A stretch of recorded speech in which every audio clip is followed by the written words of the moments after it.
और आपकी फरमाइश पर पाकिस्तान के मारूफ जाना पहचाना नाम और आप इन्होंने मुख्तलिफ आपने इन्हें कैरेक्टर्स में देखा है, बड़े जानदार अदाकारी करते हैं, बहुत वर्सेटाइल कैरेक्टर्स में आपने इनको देखा है।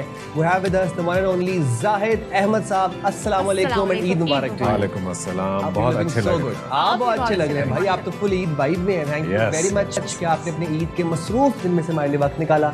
कैसी गुजरी है ईद? बहुत बहुत शुक्रिया, thank you for having me. Eid wonderful. Eid वैसे तो फैमिली के साथ ही होती है and I was fortunate enough this time कि मैं खुद इस्लामाबाद नहीं जा सका ईद पे, लेकिन मेरे ससुराली सारे आ गए। अच्छा क्या इतने अच्छे ससुराली माशाल्लाह। मुझे अपने ससुराली वाकई बहुत पसंद है। ससुराल खास उनको भी मैं पसंद। अच्छा तो वैसे इस्लामाबाद में जरा सब यही कहते हैं कि जल्दी सो जाते थे, परदेसियों का शहर है, तो आपने तो यहाँ भी ईद एक्सपीरियंस की होगी, लाहौर में भी, तो क्या फ़र्क है? कहाँ की ईद में ज़्यादा हल्ला गुल्ला है? कि जहाँ आपके रिश्तेदार ज़्यादा हैं, हल्ला गुल्ला तो वहीं मच जाता है। बट या कराची की लाइफ बहुत तेज़ है, बहुत बिजी है। So if you have family here I think तो तब तो you are the luckiest person. But Islamabad अब ऐसा नहीं है, रात देर तक खुलता रहता है। हाँ अब काफ़ी चेंज हो गया, काफ़ी बड़ा शहर हो गया। वैसे आप आरजे भी रह चुके हैं? मेरे शुरुआत आरजे से की थी। तो आरजे से एक्टिंग ज़रा थोड़ा सा हमें बताइएगा, किस तरह आना हुआ? आरजे था, आरजे के बीच में थिएटर आया बहुत सारा। इस्लामाबाद में मैंने कोई तकरीबन 5 से 8 साल इस्लामाबाद में आपने थिएटर किया? हाँ जी, आरजे में मैं इस्लामाबाद से ही था। ओके, ये बात है 2002 या 3 की। I was first on radio. Wow. And then from 3 onwards till 10 बहुत सारा थिएटर किया इस्लामाबाद में। और फिर एक मेजर थिएटर प्ले करने हम कराची आए जो अनवर मकसूद साहब के थे, 14.25 अगस्त, 14.25 अगस्त। उसमें कायद-ए-आज़म का रोल अदा किया और वो बहुत सारी आप लोगों की टेलीविज़न इंडस्ट्री ने देखा प्ले और उससे फिर ऑफर्स आना शुरू हो गई। एडजस्ट करना वैसे कितना मुश्किल होता है थिएटर एक्टर के लिए, लाइव परफॉर्मेंस देना, उसके बाद आई थिंक एक्टर को रिकॉर्डिंग की तरफ जाना, उसमें इतना ज़्यादा मज़ा नहीं आता। ये कितना बड़ा आपका ट्रांजिशन था और उस पर एडजस्ट कैसे किया? टाइम लगा? थोड़ा सा टाइम लगा। थिएटर जहाँ पूरे आपकी बॉडी का मीडियम है, वहाँ टेलीविज़न बिल्कुल चेहरे का है। So there is a difference in how you use this as the whole stage, वरना आप स्टेज के ऊपर एक 4 इंच का कैरेक्टर होते हैं। लेकिन आई थिंक थिएटर जहाँ ज़्यादा चैलेंजिंग है, वहाँ हमारा टीवी ज़्यादा रिवॉर्डिंग है। लेकिन वहाँ तो इंस्टेंट फीडबैक होता है। इंस्टेंट फीडबैक है, yes, and that's the actual adrenaline rush जो आपको मिलता है, बिकॉज उसी वक्त आपको मालूम पड़ा होता है कि अभी ऑडियंस ने ये जोक एंजॉय किया है, समझ आई या नहीं आई, और वो उसी बात अपलॉज में या एनर्जी में आपको पता लग जाता है। अच्छा, इश्क ज़हर नसीब की ज़रा बात कर लेते हैं। उसमें आपने एक बड़ा वर्सेटाइल किरदार निभाया, वो आसान था या वो बहुत मुश्किल था? सिंस आपकी ट्रेनिंग थिएटर से हुई हुई है तो आपसे मैं जानना चाह रहा हूँ कि आपके लिए आसान था? आसान तो नहीं था यार, आसान नहीं कह सकते, बिकॉज वो एक इंतहाई साइकोलॉजिकल ड्रामा था। एक इंसान है जिसकी पर्सनालिटी 2 हिस्सों में बढ़ चुकी है और एक हिस्सा जो कि उसको कंफर्ट देता था वो उसकी नानी थी, सो इसलिए जो दूसरा हिस्सा है वो औरत की शक्ल उसने इख्तियार कर लिया। So obviously to tap into the woman inside you, it's not an easy job. Were you scared? Tag लग जाते हैं ना हमारे यहाँ। हाँ, टैग लगने का डर था उस वक्त। It was a very slippery slope, कुछ भी हो सकता था। अगर वही चीज़ शायद फारूक रिन जैसे कमाल डायरेक्टर ना कर रहे होते, शायद हाशिम नदीम जैसी अच्छी स्क्रिप्ट ना होती, यमुना जैदी और सोनिया हुसैन जैसे को स्टार्स ना होते, तो ये बहुत बड़ा एक जोक बन सकता था, कॉमिकल हो सकता था। सो ये सारे एलिमेंट्स थे, इसकी वजह से आई थिंक कभी किसी सीरियल में आपने विलन का कैरेक्टर किया हो और वो मतलब बहुत हिट किया, वायरल हो गया हो, उसके बाद आपकी ज़िंदगी हो गई हो मुश्किल, आप किसी तकरीब में किसी मॉल में जाए, वहाँ पे आंटीज़ ने आपको पकड़ लिया हो और वो आपको आंटीज़ पकड़ लेती हैं कि वो वैसे भी होता है, चाहे मैं विलन कर रहा हूँ चाहे ये हीरो कर रहा हूँ, उसका कैरेक्टर से कोई ताल्लुक नहीं। मतलब लोग मतलब आपको पर्सनली कह रहे हो, समझ रहे हो कि ऑब्वियसली आवाम का ऑप्टिक थोड़ा डिफरेंट होता है। एक ले मैन आपको कभी मिला हो कोई बाजार में, कोई आंटी कहते तुम वही हो जिसने जुल्म किया था उस औरत के ऊपर, तुम्हारा था? कभी इस तरह जोक कर लेते हैं कि यार क्या कर रहे हो तुम, जैसे अभी जेंटलमैन जो गुजरा हमारा, वो अच्छा बड़ा ड्रामा था, उसमें मैंने यमुना जैदी के साथ बेवफाई की। अच्छा, तो वो लोग मुझे छेड़ते थे कभी कभी, यार क्या कर रहे हैं यार उसके साथ। मासूम सी है। यमुना के साथ माशाल्लाह आपकी वेवलेंथ एक अरसे से माशाल्लाह बहुत आउटस्टैंडिंग केमिस्ट्री है। 5-6 प्रोजेक्ट्स। ये फीडबैक मिलता है आपको लोगों से? बिल्कुल मिलता है मुझे।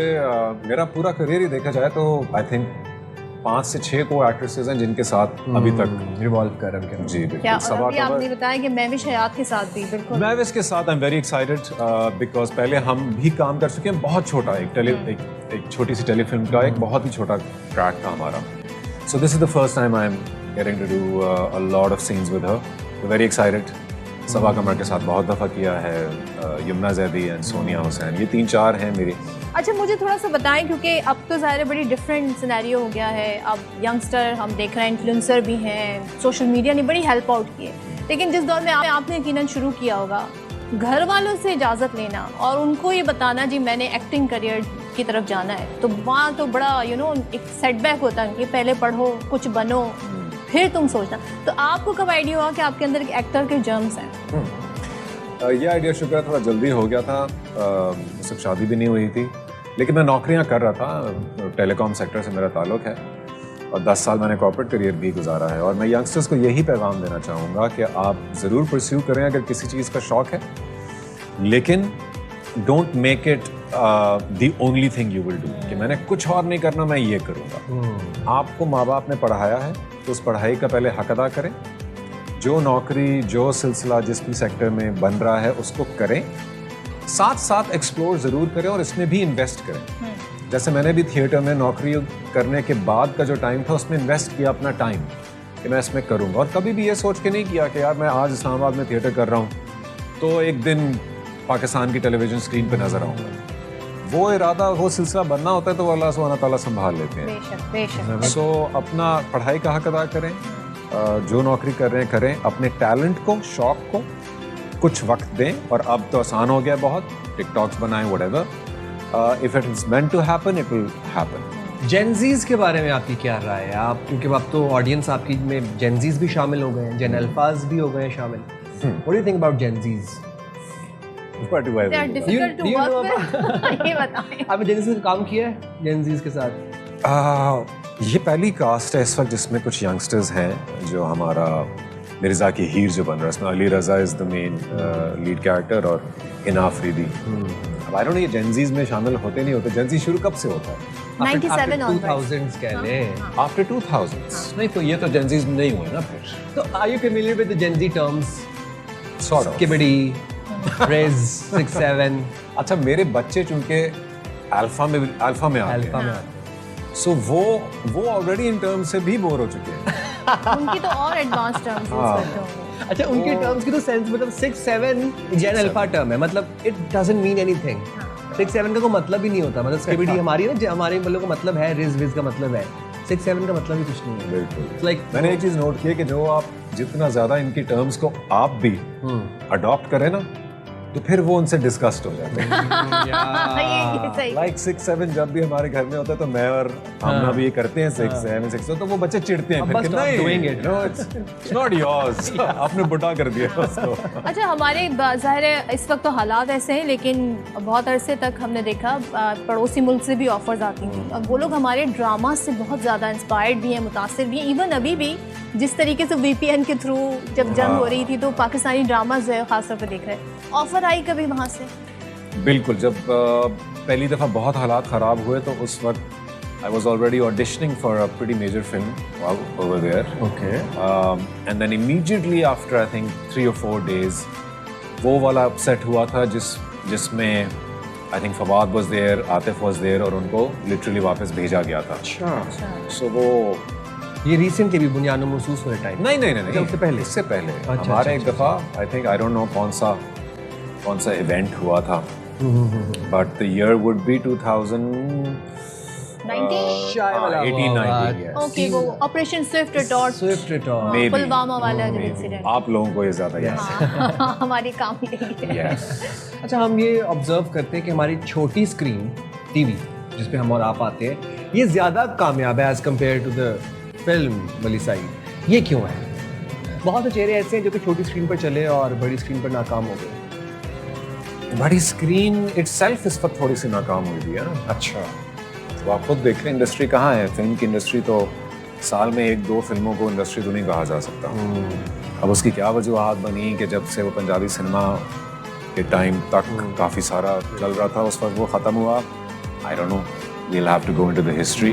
स्पेकुलेशन तो सबको पता ही है कि क्यों हुआ है, कुछ डिफरेंट किस्म के लोग आ गए, but it is what it is. Pakistan is a TV watching industry. यहाँ पे टीवी की इंडस्ट्री भी एक वेल ऑयल्ड मशीन है, वो नंबर्स भी जनरेट करती है, वो काम भी जनरेट करती है।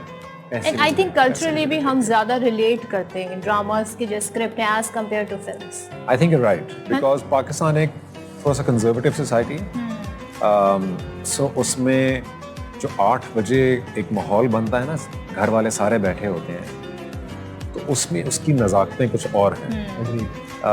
और फिल्म उस चीज़ की कदर नहीं करती।